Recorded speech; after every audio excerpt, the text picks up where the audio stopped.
It's Mr. Hefner again, and we are about to get started on our next unit, which is technically called drama, which means we're going to be reading a play. But specifically, we're going to be reading a play by William Shakespeare called Romeo and Juliet. All across America, Romeo and Juliet tends to be the introductory play in high school for students in Shakespeare, and it's a great play to get started with. I would prefer something like a Hamlet to a Romeo and Juliet, but if this is your first foray into the world of Shakespeare and drama, I think you're going to like Romeo and Juliet as a play. And I'm coming to you today from inside a stage set by the Folger Shakespeare Library, which is in Washington, D.C. Ironically, the Folger Library in Washington, D.C. has the world's largest collection of original Shakespeare materials. Somehow they found their way out of London and to the United States. I don't know how. But in this unit, we're going to take a look at what drama is, what are the conventions of drama, and then we're going to focus specifically on how those things evolved from the time before Shakespeare through Shakespeare to now. So today we're going to do just a quick little introduction to the unit, share a couple literary tools with you that we'll use throughout the unit, but there'll be a second presentation later on in which we look at the life of William Shakespeare and his stage in particular. Today we're going to look at general theater. So let's get started. All right, so as I said, this unit is going to be called officially drama. But the drama that we're going to be focusing on is going to be William Shakespeare's Romeo and Juliet. Our unit essential question for this unit is going to be, how does Shakespeare, he's the playwright, the one who wrote the play, how does Shakespeare use the elements of poetry and drama in Romeo and Juliet? And you might be thinking, well, shouldn't poetry be in the poetry unit?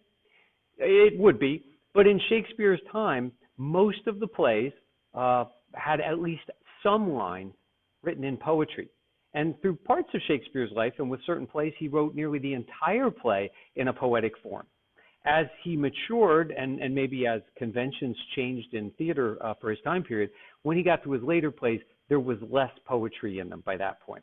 But we'll take a look at his poetic techniques as we go through this unit. Now, what is drama? We all live drama. 2020 is the year when I'm doing this presentation here, and 2020 is full of drama. I'm going to go back one slide here for just a second here because there's a quote that I really like by Alfred Hitchcock. You might know Alfred Hitchcock. He did those mystery television programs and was a great movie director. He directed Psycho, for example, was probably his most famous film. He said, drama is life with the dull bits cut out.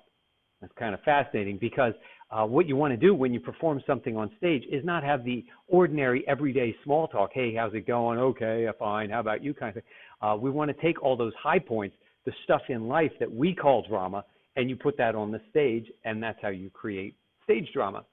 So it's literature that's enacted in front of an audience. Unlike a play, unlike a novel where I can take it home and read it by myself, even though I can do that with a script to a play, the reality is I'm supposed to go see a play or a movie. A movie can count as a drama as well. Now it says here, no one knows for certain just how drama originated. Later on, we'll talk about what we do know going all the way back to the time of the ancient Greeks. But that's not to say that there wasn't drama before the time of the ancient Greeks. We know today that people enact plays on stages all around the world. So this is not anything unique to a particular culture. We're going to take a look at this later on with some images, but I want you to understand there's more than one type of stage. I'm going to actually work backwards here. So I've already highlighted for you three types of stage.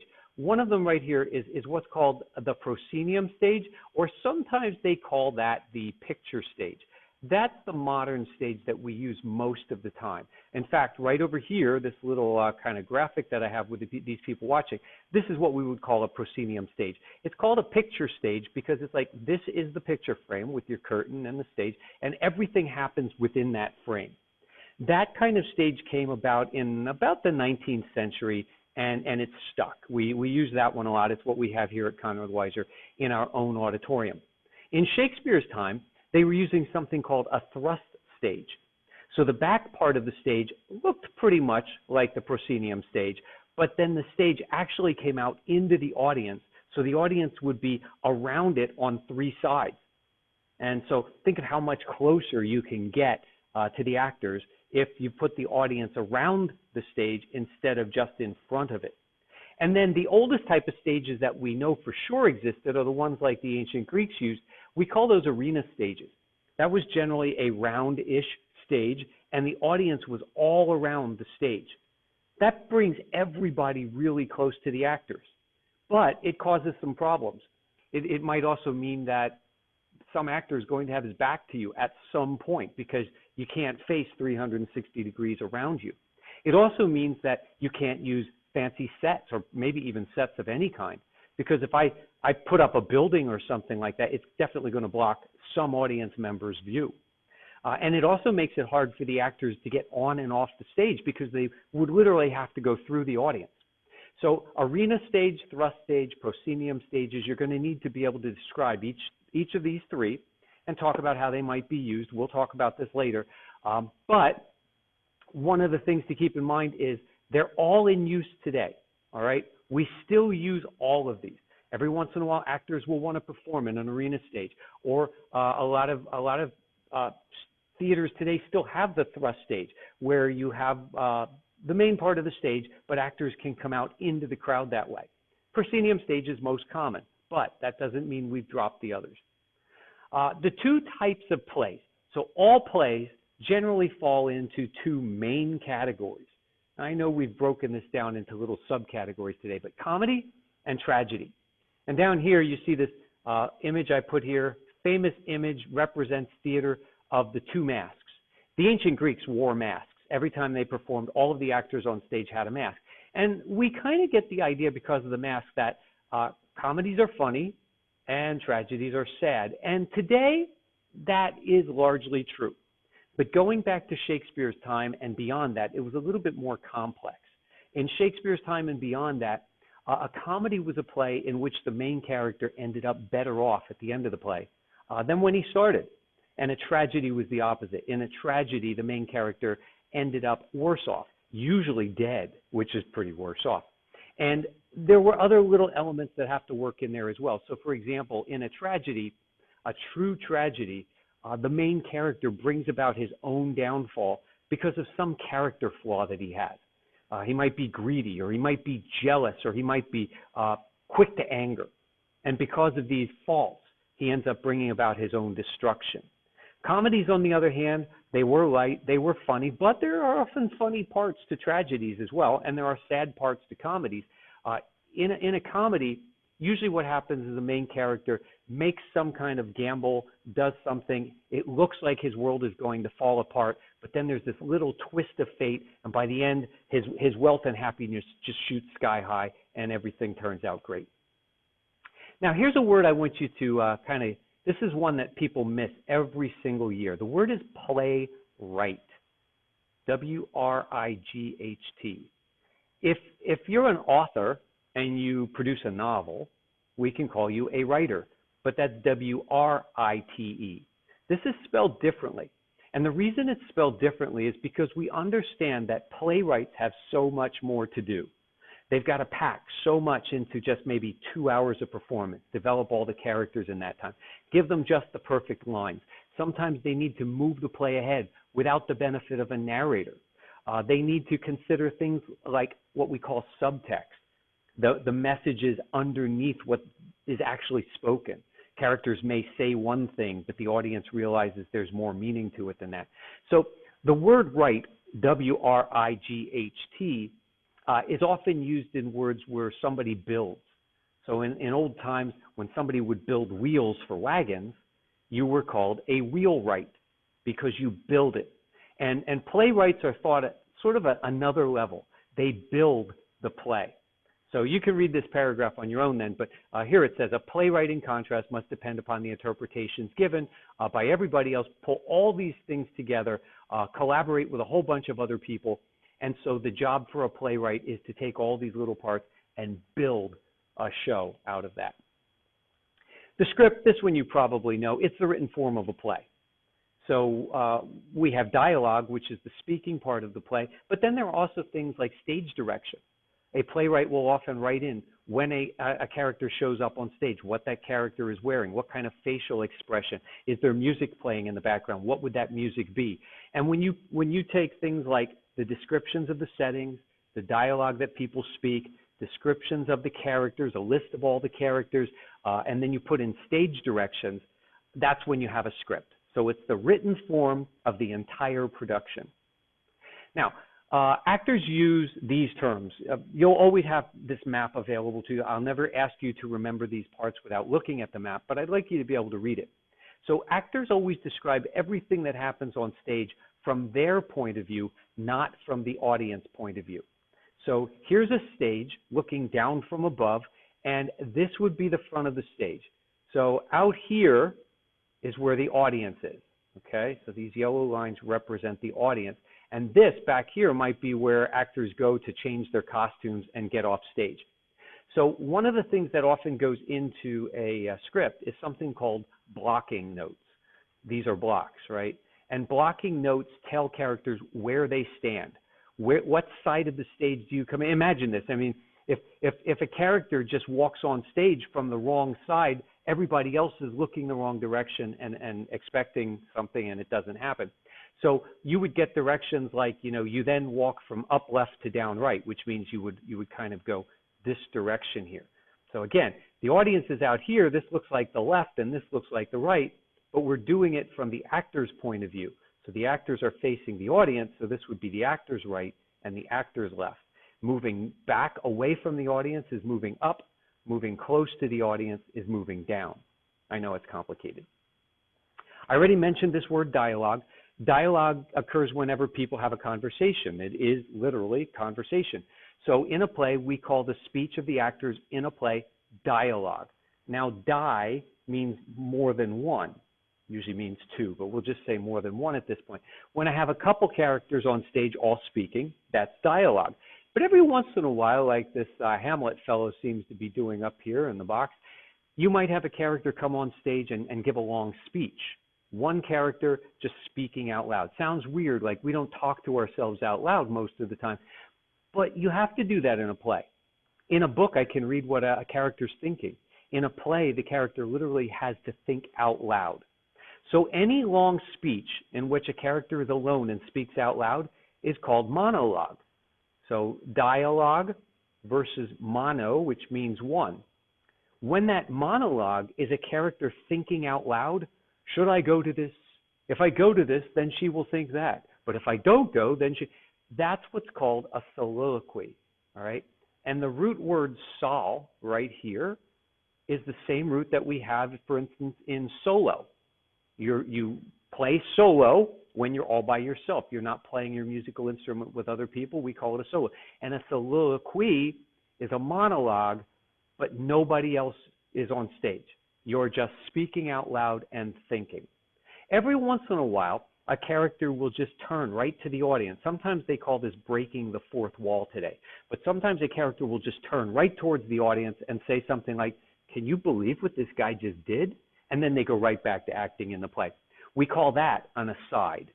All right. So an aside is like a baby monologue. It's one person speaking. Nobody else on stage hears it. Sometimes maybe one character does. If characters whisper to one another on stage, the audience has to hear it, so it has to be good and loud.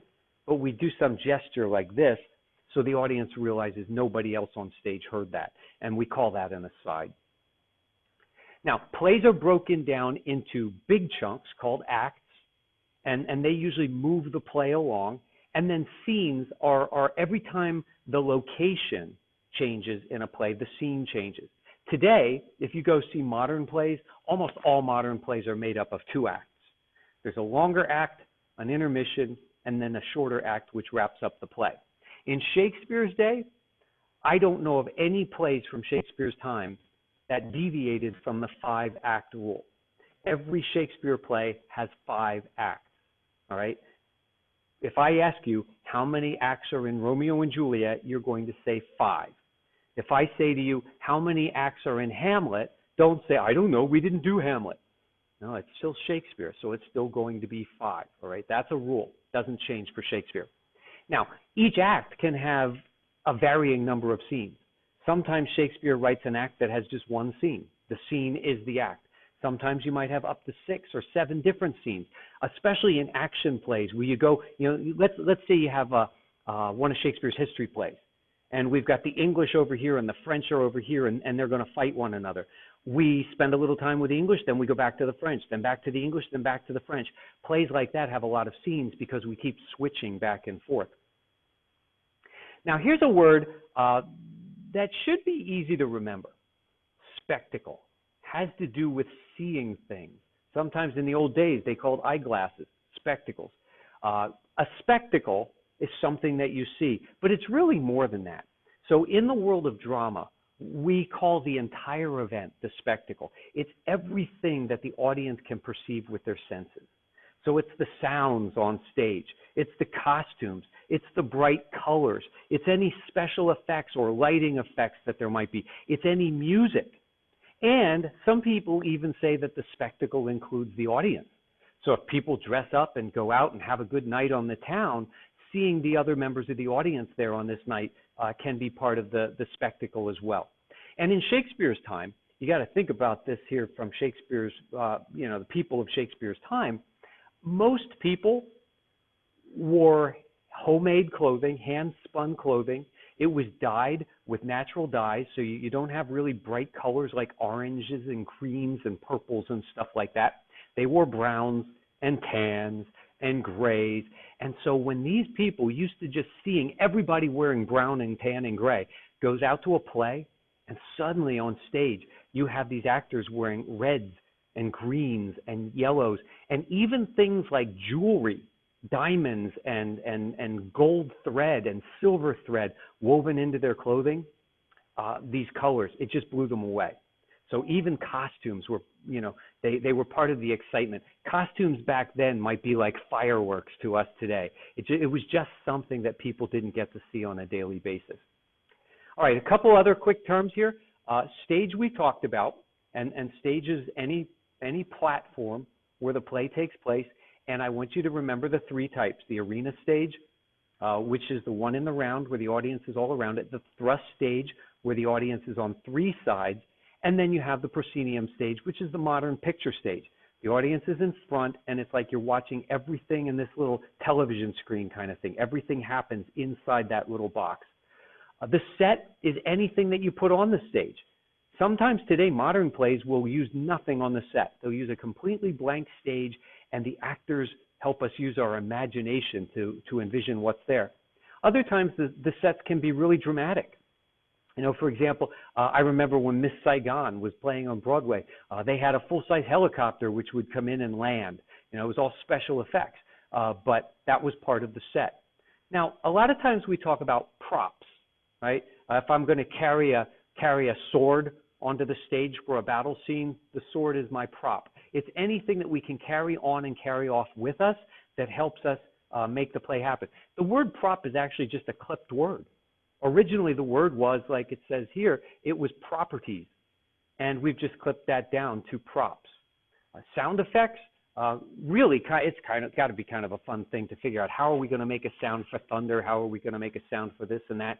They would often happen off stage so the audience could hear them. Today, modern drama, we use a lot of recordings. And then I've already talked about blocking. It's the idea of figuring out ahead of time which characters are going to be standing where on the stage, where do they enter, where do they exit. It was especially important if there was going to be a fight scene, because you had to make sure that things were not in the way of where the fight scene was going to take place and progress. And so blocking is an important part of being a playwright, building that play.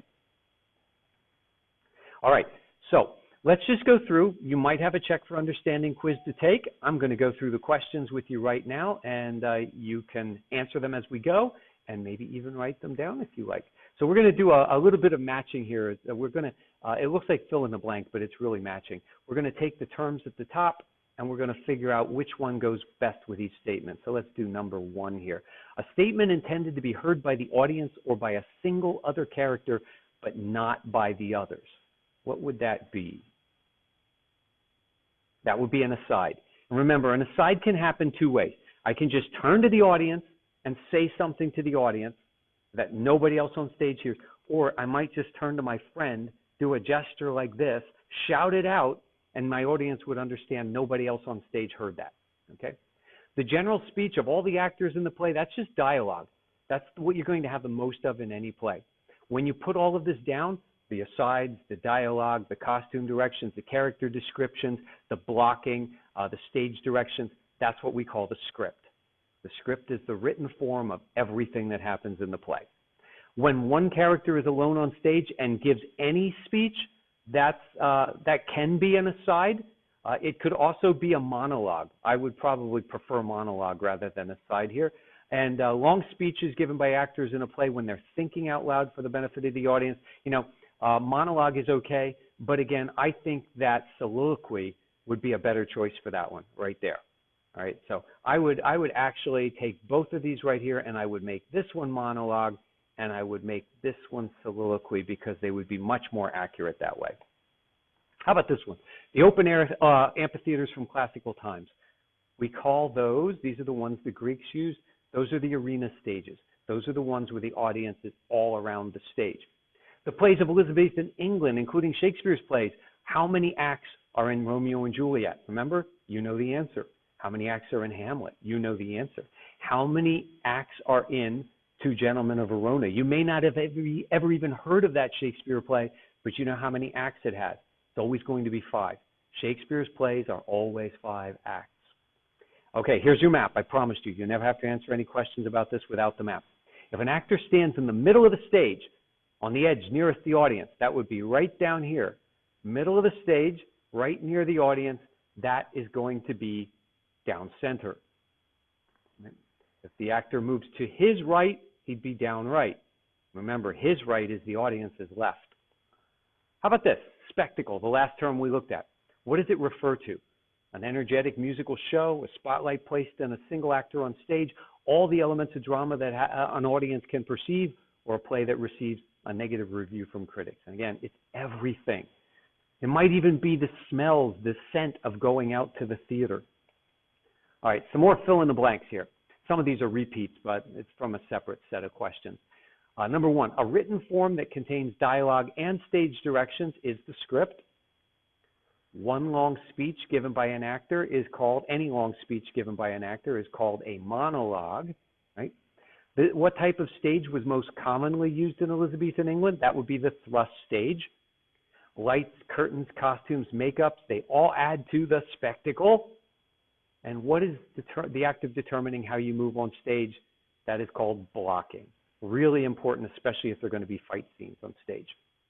Okay, so that's our very quick introduction to the next unit. We're going to be reading all 5 acts of Romeo and Juliet. Sometimes we'll be acting out some scenes. Sometimes we'll watch some different film interpretations of it. We're going to make it fun.